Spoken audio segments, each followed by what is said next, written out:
Sveiki, sveikinu visus iš Strasbūro, Liepos mėnuo, paskutinis pirmo pusmečio sesijos momentas čia Strasbūre. Įdomi buvo sesija, įspūdinga, apie viską paeiliui. Kągi, Uršulė von der Leyen, jos komisija laimėjo nepasitikėjimo balsavimą Europos parlamente. To reikėjo tikėtis. Žinoma, jinai dabar turi stiprią, solidžią politinę paramą iš koalicijos. Tai buvo balsavimas 25 metų Liepą. Ar bus daugiau tokių balsavimų? Kokie bus jų rezultatai? Sunku pasakyti. Bet aš manau, daug kas priklausys ir nuo didžiausios politinės grupės elgsenos, nuo jos laikysenos. Ar jinai laikysis koalicijos susitarimų ir dirbs kartu? Ar jinai ieškos paramos labiau į dešinę, kur yra daug labai įdomių elementų? Tarp kitko, 2 Europos parlamentarai išrinkti Lietuvoje balsavo ir beje inicijavo nepasitikėjimą. Jų pavardės aš tikiuosi žinote. Tai yra tie, kurie nenori dabartinės komisijos veiklos, kurie kritikuoja ją, kągi, jiems spręsti. Bet rinkėjai, manau, atkreips dėmesį taip pat. Europos parlamentas diskutavo, koks turi būti ES ir Kinijos viršūnių susitikimas. Tema aktuali Lietuvai. Žinome, todėl kad Kinija bando ignoruoti, bando dominuoti Lietuvoje ir pastatyti mus į blogesnę ateitį. Todėl ES Kinijos susitikimas mums yra labai svarbus.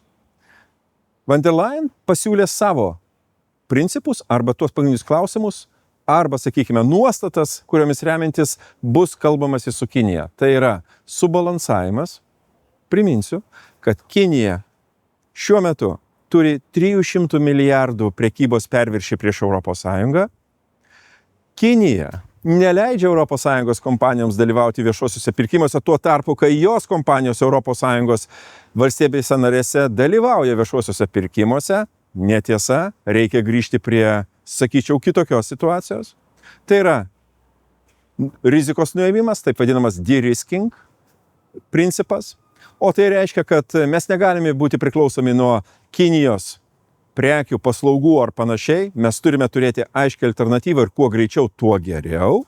Ar ne? Paskutinis principas tai yra globali darbotvarkė. O tai yra nei mažiau, nei daugiau Kinijos palaikymas, kurį jinai suteikia Rusijai, ne tik politinis, bet ir karinis kare agresijoje prieš Ukrainą. Kinijos užsienio reikalų ministras labai ambicingai, labai iš aukšto pateikė savo poziciją, kad jie nesikeis. Kinija negali priimti situacijos, kada Rusija pralaimės kare Ukrainai. Tai yra perspėjimas mums. Kinija užėmė poziciją. Ar mes užimsime tą poziciją, kuri bus mums naudinga ir geriausia? Pamatysime. Bet aš labai tikiuosi, kad Europos komisijos vadovybė laikysis tvirtai ir gins ES, ne pavienių valstybių narių interesus, o atsižvelgs į visos ES strateginius iššūkius ir padėtį. Europos parlamentas priėmė rezoliuciją, kurią, beje, man teko inicijuoti, dėl kurios aš derėjausi tarp politinių grupių, tai yra apie žmogiškąją karo kainą. O jinai yra labai aukšta, mes visi žinome. Ne tik žuvę žmonės, ne tik suluošinti, bet ir 15 000 civilių, kurie yra, na, sakykime taip, Rusijos pavogti, įkalinti ir laikomi Rusijos kalėjimuose. Tai yra virš 20 000 Ukrainos vaikų, kurių tapatybę Rusija bando pakeisti ir galbūt netgi paruošti ateities karams prieš savo šalį. Labai svarbus vienas yra momentas. Pavyko jį įtvirtinti rezoliucijoje.